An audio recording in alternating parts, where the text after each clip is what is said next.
Today you'll learn what Ben Azadi did to lose 80 pounds and what foods to eat and not to eat to improve your cellular health, your levels of inflammation, and your metabolic health.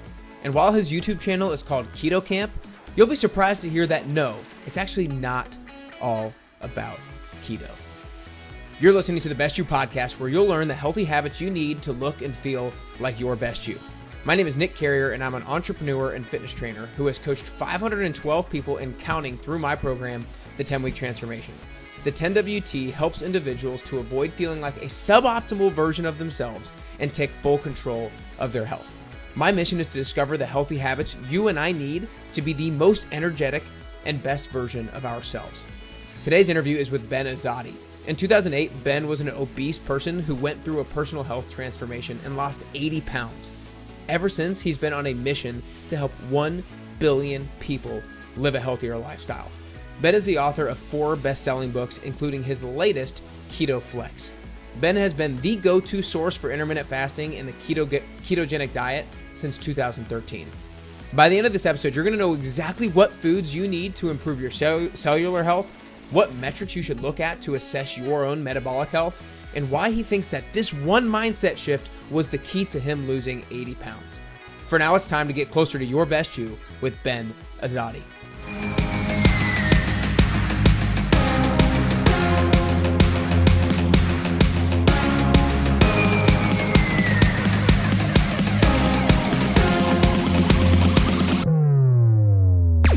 All right, what's up, everybody? Welcome back to the Best You podcast. Today, I'm super excited to be joined by Ben Azadi. And Ben, people who listen to the Best You podcast are very curious about nutrition. They're very curious about all things health and fitness, but super curious about nutrition. And these are people who aren't necessarily concerned with being bodybuilders and not necessarily concerned with being ultra marathoners, but they just want to find habits that set themselves up for success to be the most energetic and healthiest version of themselves now, and habits that they can stick to down the road. And I know that your expertise is going to really educate them and provide them with education and tools to start to implement down the road. But I think the best way to start is to diving into your story of how you lost 80 pounds, because I know that there's a lot of people listening who have weight loss goals, whether that's 5 pounds, 10 pounds, 20 pounds, 80 pounds, whatever it is. There's plenty of people on this who have weight loss goals, but other fitness goals in general. And I know that some of the things that you probably did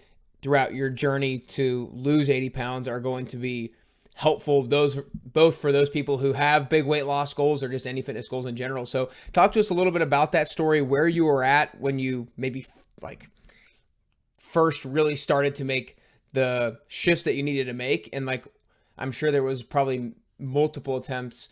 What was different about maybe the last one and the habits that you did in the last one that allowed it to really be a lifestyle moving forward? Yeah, great question. Great way to start. I'll just answer that last part real quick. What changed for it to actually be a permanent result was I actually committed to it versus being interested in getting healthy and losing the weight. And there's a big difference between being committed to something and being interested in something, as you know.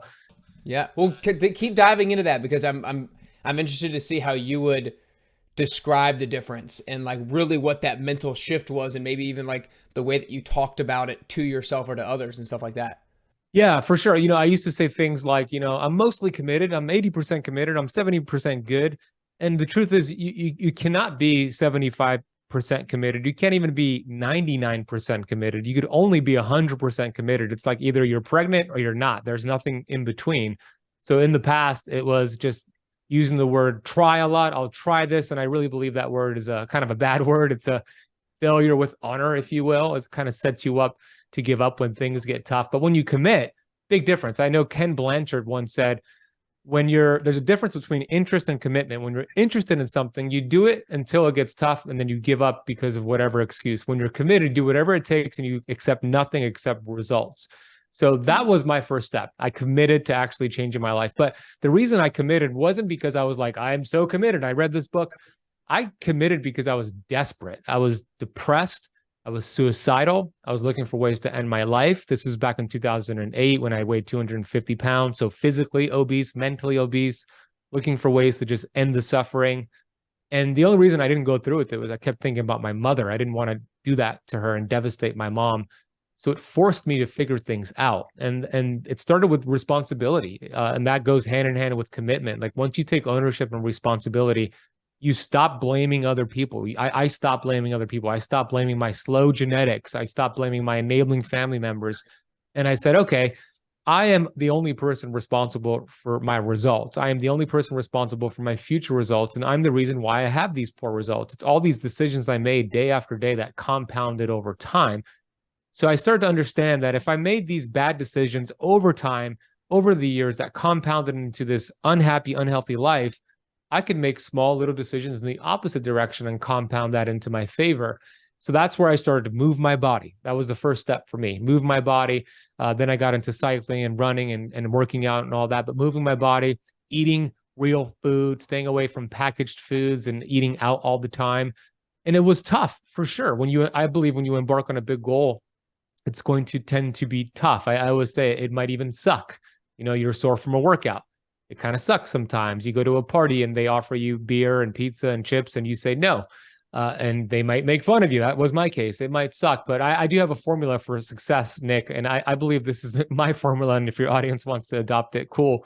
It is suck, success. Okay. You just embrace the suck, keep pushing forward. And that's what I did. I was so committed to the goal that I didn't let a speed bump, if you will, turn into a stop sign. I recognized every speed bump and obstacle as an opportunity to learn something about myself and keep pushing forward. So 9 months after I made that decision to take ownership and to take a committed action response to my circumstances, I lost 80 pounds in 9 months. I went from 250 pounds to 170 pounds, 34% body fat to as low as 6% body fat. Yeah, I achieved a physical six-pack, which is great and amazing, but a mental six-pack is what I believe is the most important thing. And that was the start of my journey in the health and wellness space 15 years ago. And I've learned a lot of things along the way and unlearned a lot of things and relearned a lot of things. So that was the starting point, though. Nice. Well, let's keep diving in further into your journey, because I think it'll lead us in other good directions from a nutritional kind of knowledge standpoint. What were you following keto to do that? Were you following a specific diet plan? Like what were the, I guess, things that you were tracking from a nutrition standpoint, and then fitness if you would like to get into that. But specifically nutrition, at least, what were the things that you were tracking on a weekly basis or daily basis that allowed you to really see progress?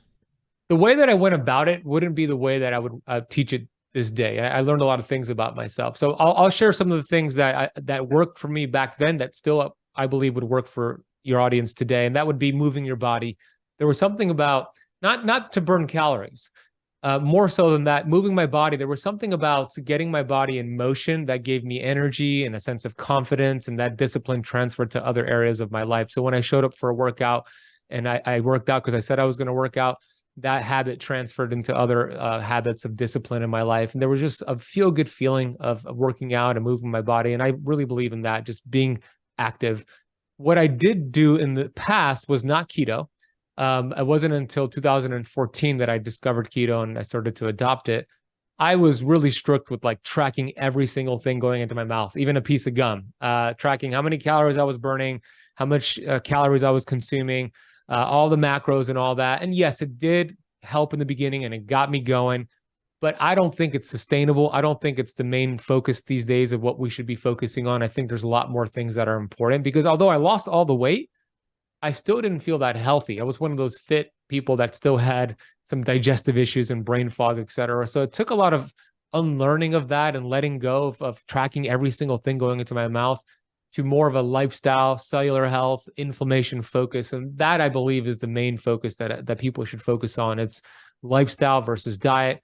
It's detaching from having to track everything. Now, for some people, that approach might be good in the beginning. It might even work for you longer than that. But I've noticed in general with my community, we don't focus on calories. We focus more on metabolic health and inflammation and hormones. Awesome. Well, let's dive right into that stuff. I love it, because that's what people on here people who are listening want to hear. Some people, very few, are listening to this podcast might track their calories. If they do it, they might do it for a short period of time, but they know they want the lifestyle approach. So you mentioned cellular health, inflammation, metabolic health as being the main focuses. when it comes to what you're putting in your body with nutrition. Talk to us a little bit about maybe each of those individually. Obviously, you could do hours and hours of education on each of those individually, but give us just kind of like the main overview. When you talk about cellular health, what kind of things are you thinking about, and how are you relating that back to what you're putting into your body? And then kind of same thing from inflammation, and same thing about metabolic health, if you could, for us. Absolutely. Yeah. So when we talk about cellular health, it's really all about that. It's about how our body communicates. We have this amazing orchestra within the body, which we have hormones and oxygen and nutrients and different processes taking place every second. And the primary responsibility of these communication signals are to communicate with your cells. So your cells hear the message, hear the signal, and then produce a job. Like, for example, hormones. There's over 600 hormones in the body, but we know the most popular ones out there: thyroid hormone, testosterone, human growth hormone, insulin. These are all signals sent to your cells. And we have about 50 to 70 trillion cells, and every cell have these receptor sites that are integrated into them. And the communication that are sent to the cells are picked up by these receptor sites, and it tells the cells to produce energy, tells the mitochondria to create ATP and produce energy, it tells your body to burn fat and feel good. We're designed to thrive. I really believe that God created us to thrive, not just to survive and end up with disease and sickness. So when this communication is happening efficiently, you're lean, you're energized, you feel good, you definitely have the best day ever because you feel like a rock star. But when there's too much cellular inflammation blocking this communication, that's when symptoms occur. When that cell is inflamed, that communication won't happen as efficiently. So it's like you, Nick, yelling at me to listen to you for you want me to do something, but I can't hear you because I have my fingers in my ears, right? Or I hit the mute button here on Zoom. That communication is not happening. Then there's going to be frustration and symptoms. So we want to find everything we can do to lower cell membrane inflammation. And as a side effect, now you start to lose weight. Now you start to have more energy. Now your symptoms go away. We're not chasing the symptoms because the symptoms are not the problem. They are a result of the problem. The symptoms are actually a gift from the innate intelligence to show you your body is the body's check engine light. So finding ways to lower cell membrane inflammation, I believe, is the ultimate goal for anybody who wants to be healthy and lose weight or whatever you're looking to do with your health. That is the number one goal right there, lowering your inflammation. Great. Let's stay right there then. Cell membrane inflammation. What are some foods that we should be eating that help to heal inflamed cells? Great question. I'm glad you asked that. I'll start with the foods to remove and avoid, and then I'll add the ones to include, because the ones to remove and avoid are very common. I'll start with a set of really inflammatory fats. These are oils that are consumed all over the place. They're called vegetable oils, in other words, seed oils. And the problem with these oils is the processing of them. They become adulterated, high heat. They use chemicals to extract them and bottle them and put it in your supermarket and kitchen. So these are oils that are going to create a lot of cell membrane inflammation. And some experts argue that they create more inflammation than smoking and sugar, and they're just so inflammatory. It's estimated that they stick around in your body, creating inflammation. The half-life is about 680 days, meaning if you remove these oils today, about 2 years later, they're still in your body creating inflammation. So the list of them I'll include them now for your audience: canola oil, soybean oil, cottonseed oil, sunflower oil, safflower oil, peanut oil, rice bran oil, and grapeseed oil. These are the inflammatory oils that we want to remove or limit as much as possible. What we want to do is swap them and switch them for healthy fats that are stable, that your cell membrane loves. And these are saturated fats and monounsaturated fats like olive oil, butter, ghee, avocado oil, coconut oil, beef tallow. That simple swap right there, just doing that, you're going to notice incredible differences with that alone. I have a second thing on top of that, but I'm going to pause and see if you had a follow-up there. Yeah. Talk to us about why fats are the first thing that we talk about when it comes to cellular membrane health or cellular membrane inflammation. Is that because that the cell membrane is made up in large part of fats, and so we need to make sure that it's made up of the right fats rather than the wrong fats? You nailed it. That's exactly why. The cell membrane is mostly fats. It's saturated fat, protein, and cholesterol, no carbs. And when you consume these bad fats, you end up building your cells of these bad fats. And as I mentioned, they stick around for a very long time. So when I interviewed Dr. Kate Shanahan, who's a New York Times bestselling author, she was actually the nutritionist for the Los Angeles Lakers when Kobe Bryant used to play. She was Kobe's nutritionist, and she's a great friend of mine. I said, Dr. Kate, what's worse for your health? Smoking cigarettes every day, eating processed sugar every day, or eating these vegetable oils every day? And she laughed and she said, that's so easy. It's the vegetable oils. The cigarette smoke, of course, that's not good for you, but it's not bioaccumulating. The sugar spike will go back down after a few hours. You could exercise and burn it off, but these oils stick around for years. So that is the reason, and they're everywhere. They're at the Whole Foods supermarket, they're at your restaurants. So that's why I started with the oils. Yeah, well, and I think to add on top of that, it's one of those things where oftentimes the amount of, or the, how bad the negative side effect is determined by how frequently the bad thing is consumed, right? And if these things are consumed all the time, day after day after day, then they're likely to cause bad side effects. I'm assuming that everybody's body potentially probably processes these vegetable and seed oils differently. Some people are lucky and maybe actually do have some sort of genetic thing where it doesn't maybe inflame their cells as much, where some people it does. And then maybe some people, their inflamed cells leads to low energy, while some people leads to not being able to burn fat. Is everybody slightly different with regards to the negative side effects that they experience because of these vegetable and seed oils? Absolutely. Absolutely. There's always a biochemical difference with every single human being. And essentially we have those 50 to 70 trillion cells that all have the DNA in them. And that's kind of like a stress. Each cell is like a stress bucket. And some people are born into this world with really amazing genes, a great family history. And when they're born into this world, their stress bucket is very low. Others might have a stress bucket that's half filled or even high because of bad genes. So when they consume these seed oils, they notice it right away.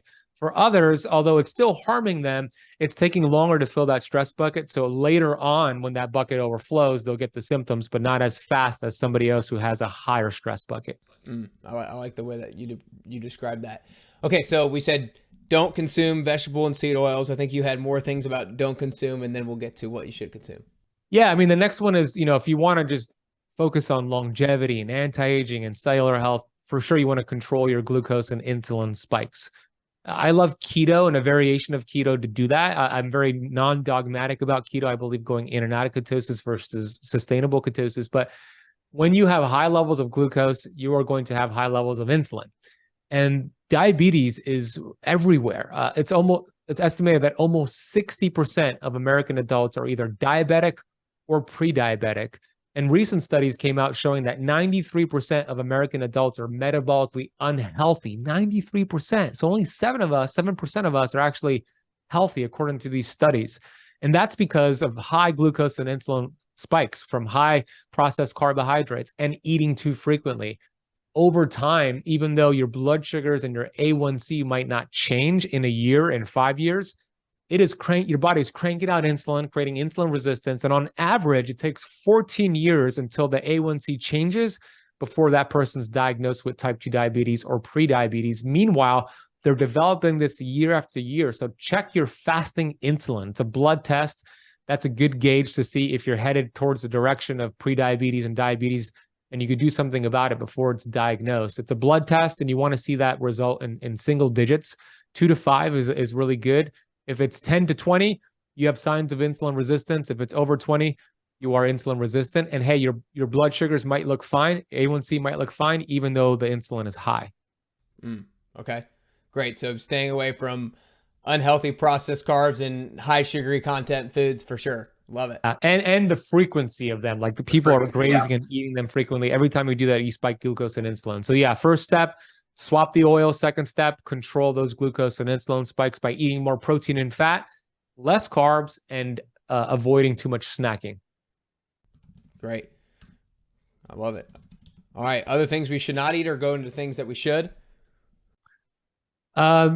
In terms of what we should not, it could be a combination of both. So I would say another item here would be pasteurized cow dairy as a thing to avoid or limit. The reason I say that, there's a study that shows 75% of the adult population in the world cannot process pasteurized cow dairy properly, leading to some sort of inflammatory response. So that's a lot of the population, 75%. So some alternatives to that would be raw dairy. I'm good with grass-fed raw dairy if you could get that, or sheep and goat dairy would be a much better option. So that would be another swap for your audience. So what is when I'm not even actually sure. What does the word pasteurized mean? Like what do they do to it for it to be called pasteurized?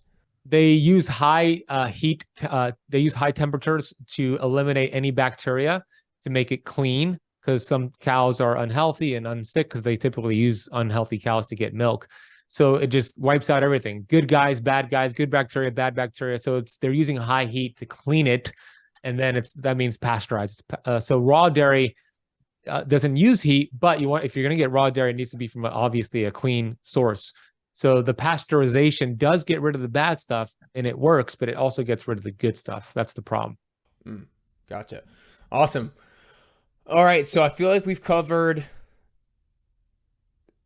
Well, I'm gonna move on to this. Did you have anything else on that topic around like cellular health and cellular membrane inflammation that you feel like needs to be addressed, or do you feel like we've got that covered enough for the most part? Yeah. One more thing. Okay. There's also another component here, and the component is more mental than anything else. And I think it's a missing piece. I lecture about this all the time. It's a missing piece to health and longevity. So I'm speaking in 2 weeks at a biohacking congress here in Miami, and part of my presentation is on this. It's the 3 missing pieces to health and longevity, and the third piece is what I'm going to share here, and that is the mindset component. This is a lot of the stuff you talk about, Nick, because I believe 95% of our results is from the mindset. 5% will be strategy, and I gave you some good strategy right now, but we're missing the mindset piece. So when we think about our thoughts, we have about 50 to 60,000 thoughts per day. That's what they estimate. And they also estimate that 90% of our thoughts are the same thoughts from yesterday. And then 85% of those thoughts are negative thoughts, what Zig Ziglar used to call stinking thinking. And I've been saying, if your thinking is stinking, your dreams are shrinking. And Dr. Bruce Lipton, who's a world-renowned cell biologist, has proven that your cells can alter your DNA, meaning your thoughts are a frequency that have the ability to penetrate your DNA nucleus and tell your cells and tell your DNA to perform a specific job. So if that thought is a negative thought, a hateful thought, a resentful thought, an angry thought, the communication sent to the DNA is to produce inflammatory proteins, which create cell inflammation and shorten your telomeres, which is not good. But if it's a loving thought, a grateful thought, an abundant thought, a happy thought, same signal sent, but now the process that occurs is an anti-inflammatory protein. The telomeres are protected, which protects your DNA. So if we have 60,000 thoughts per day, that means we have 60,000 opportunities every day to put the body in an anti-inflammatory healing state. Don't negate it. It is not woo-woo. It's probably the most important tip that I just shared. Oh, I could not agree more. I do talk a lot about, changing your perspective, changing your shifting your mindset off of how you see a particular thing, because there is no doubt that your thoughts, like you said, penetrate your body, penetrate your DNA, penetrate your cells, and have a massive impact on your actual biology. I think that people who just think that that's woo-woo nowadays aren't actually listening to the right people or seeing what kind of results can actually take place when people do shift their thoughts. I mean, like 100%, if you are happier, your biology is going to result in being healthier. So I love that you added that on there. I want to kind of ask you about the word metabolically healthy and metabolically unhealthy gets thrown around a lot. Like you talked about how it's estimated that maybe 93% of Americans are metabolically unhealthy right now. What does that actually mean? Like, are there specific metrics that qualify this person? Okay, now that their metric gets to this number, now they're metabolically unhealthy. Does that have to do with their glucose and insulin, their fasting insulin? Like, what exactly does metabolically unhealthy mean? Like, is that a specific categorization that people can kind of like fall under and track to see where they're at?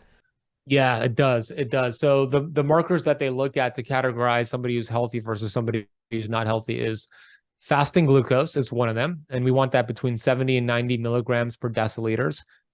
A1C, which is looking at the 3-month average of your glucose. We want that 5.2 or below. It's a percentage. They're looking at HDL, which is a lipoprotein that's protective towards cardiovascular disease. We want that above 50. So if it's below that, they're categorizing that as something bad. Triglycerides, which is another inflammatory marker, you want that below 100. If it's above, they're putting you in the category of being unhealthy. Blood pressure, of course, you want to make sure you're in the optimal ranges for blood pressure. They look at BMI as well. They did look at BMI. I'm not a big advocate of looking at BMI. I think if you're very muscular, you could still have a big BMI and still be healthy, but they would say you're obese. So I wouldn't use that as a metric, but body fat percentage would be a good one. Males, I would say 14 to 17% total body fat is a really good range. Women, 17% to 22% is a really good range. So and then if you're on medications or not on medications, they looked at that as well. I mean, ideally, we don't want to be on any medication. So those are a few of the metrics that they looked at, and those are the ones that I would suggest you get tested as well. I like it. Appreciate you laying that out very clearly for everybody. Talk to us a little bit about, I know you talk a lot about metabolic flexibility, and you have mentioned already in this interview about how you don't necessarily think keto is a lifestyle, and you are always big on stressing that ketosis is a metabolic process rather than a lifestyle. So talk to us a little bit about metabolic flexibility. I think real quickly, just for everybody, just define what it means, and then talk about it through the context of how you can live into a metabolically flexible life. Yes. So when I reference those 93% of Americans that are unhealthy, I say they're in a keto deficiency. They could really use, as you said, this metabolic process to get their body back to functioning the way it was designed to function. There is nothing new about keto. I know that it's new to some people or nuanced, which is true. It's nuanced, but it's not new. Ketosis is not a diet. Keto is not a diet. It's a metabolic process, and it has been around for as long as humans have existed. Every single one of our ancestors used this tool called ketosis, and it's actually a survival mechanism. It's very beneficial in short spurts, but it's not something we want to stay in forever. Like our ancestors didn't stay in ketosis forever. When they had an opportunity to eat carbs, they ate it. I call it keto flexing, where they flexed out and then they went back in. So their environment determined that, right? Babies that are born into this world and are breastfed are actually in and out of a state of ketosis because breast milk has saturated fat and cholesterol, and it helps the development of that baby's brain, which is mostly fat. There is glucose and sugar in breast milk, but the baby is very efficient at using it, that it naturally goes in and out of ketosis. So you can see that we are born into this world designed to burn fat and sugar and go back and forth. That is metabolic flexibility. Now we have these 93% of people who have lost the ability to use keto, lost the ability to burn fat. They're stuck burning sugar. That's going to age you fast. It's going to lead to all those metabolic conditions I spoke about. So they're in a keto deficiency. We want to get them back into ketosis, teach them to burn fat, and then flex in and out. So my definition of metabolic flexibility is having healthy mitochondria that have the ability to burn sugar and glucose when it needs to, and then burn fat and ketones when it needs to, and go back and forth effortlessly without any hiccups. And is it basically, you're not metabolically flexible if those other metrics that you mentioned before, if you're not in the right spot with those? For sure. But here's an easy test that your audience could do without even getting blood work, although I do recommend getting blood work. But if you wanted to test it out today, here's your test. Skip a meal and see how you feel. That's your test. If you skip lunch today, because you heard me on the podcast here with Nick, and you're irritable, you're angry, your blood sugars are dropping fast, and you're just not fun to be around, that is a sign you are metabolically inflexible. But if you skip that meal and you actually notice you're more energized, you feel really good, that's a good sign that you're actually metabolically flexible. So skip a meal and see how you feel. The last, second to last question here. This is something I was not planning on asking before. So I know there are certain people who, if they work out in the morning, they actually need to eat something because their blood sugar is naturally low. I think some people just have different levels of blood sugar, and they feel like they need something. Like for me, I can go a long time. I can go a long time in the morning without eating anything and do a high intensity workout and still be fine. But I know that there's plenty of people that I know closely that are seemingly healthy people that just really need something in the morning, or else they feel like lightheaded or anything. Is that are a lot of people just different that way from like genetically, or just their body operates differently? Talk to us a little bit about people who maybe are on the side of things where they actually do. Is there something that they need to be concerned of and try to switch, or talk to us a little bit about that?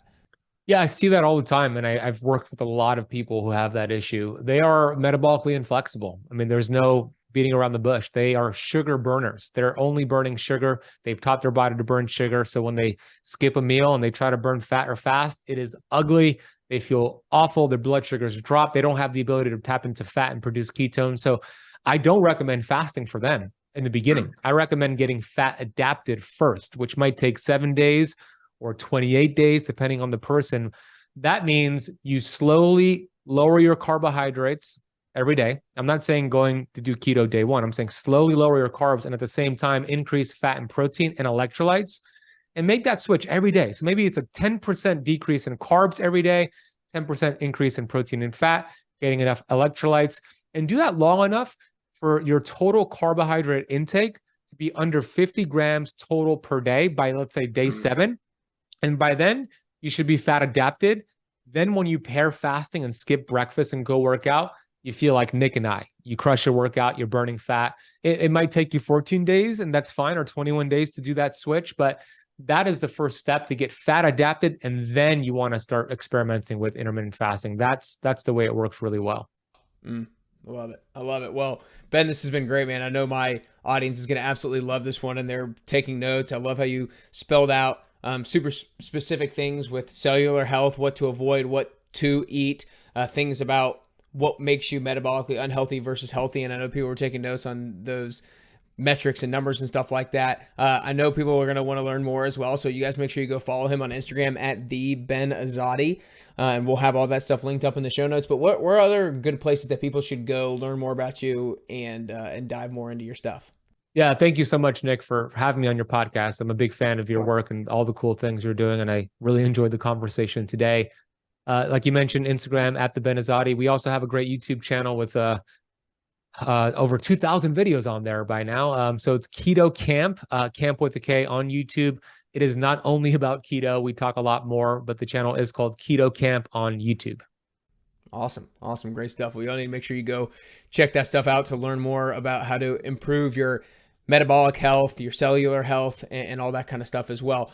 But last question here, Ben, is like we've talked about, and it's all about mindset. It's all about lifestyle. It's all about doing things that you can sustain over the long haul. If there were, this is kind of putting you a little bit of in a pigeonholed position here. If there were only 3 healthy habits that you were allowed to do for the rest of your life, what are those 3 healthy habits that you would decide to choose, both because, you felt like they were sustainable, you maybe somewhat enjoyed them, and they were going to make the biggest impact with your longevity and your health span and stuff like that? So what are those 3 healthy habits that you would decide to do? It's a very difficult question to answer, and I love it. I'll answer it. Number 1 would be to live on purpose with your purpose, your unique purpose, your highest values. Find out what is important to you, and that is unique to you. Nobody has your highest values. The Greeks call it your telos, your chief aim. And then live on purpose with your purpose. I believe the obesity crisis we have is not because of what people are eating. It's because what's eating them. They're not living on purpose with their purpose, and they're filling it with these bad behaviors.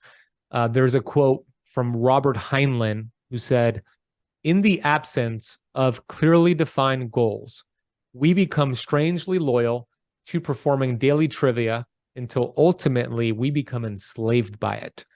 Daily trivia is eating unhealthy food, doing drugs, playing video games, hanging out with people that are gossiping. So when you're clear on your goals, all that goes away. That's the first thing. And one more thing to add to that.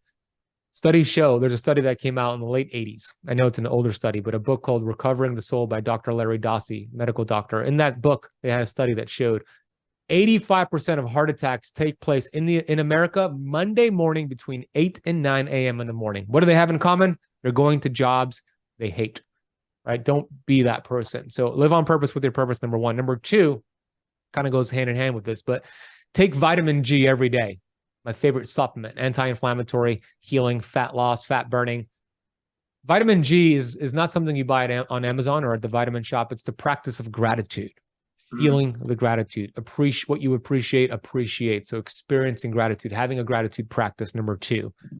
And number 3, I'm going to give you all free tips here. Number 3 is spend more time outside. Get more sunshine. The sun is not bad for you. The sun is important for your cells, for inflammation, for the mitochondria. So get morning sunrise, get sunset sun exposure. Go outside as much as possible. Spend time with Mother Nature and take your shoes off and ground. Like, use Mother Nature to heal your body as much as possible. It's a free resource we have right outside. So those are the free 3 tips. Live on purpose with your purpose. Get vitamin G and get outside more often. I love it. I love it. When you said get vitamin G, I was like, I don't know if I know that one. But no, that's great. That's great. I love it. I love how you set it up too. Yeah, I write down 3 things that I'm thankful for every single day. So I love it, man. Well, so much great stuff here today, Ben. It was a blast having you on. I know everybody really enjoyed it. I know we only dove surface level, and there's so much more that people can go learn from diving into your content. So I'm excited for them to do that as well. So y'all make sure you go follow him on Instagram at @TheBenAzadi and go follow him on YouTube at Keto Camp. But other than that, that's all we got today, Ben. Appreciate it, man. Appreciate you, Nick. Thank you so much. Be sure to check out the show notes below or at nickcarrier.com/podcast. I have posted a free resource of Ben's. It's a Seed Oil Allergy Card. It's something that you can actually print out and show to servers at restaurants to ensure that they don't cook your food in nasty seed oils and damage your metabolic health. And if you'd like to try out the virtual 10-week transformation 1-week free trial, then go to nickcarrier.com/free trial. Y'all, Ben had some great tips today about shifting from a mindset of interested to committed, staying away from vegetable and seed oils like canola oil and rapeseed oil, consuming healthy fats like avocado and salmon, the different metrics to look at to determine your level of metabolic health, like your hemoglobin A1C, your fasting insulin, your HDL cholesterol, and triglycerides. And I love how he finished with live on purpose with your purpose. Share this episode with a friend or family member who would enjoy it and continue every single day getting closer and closer to your best you.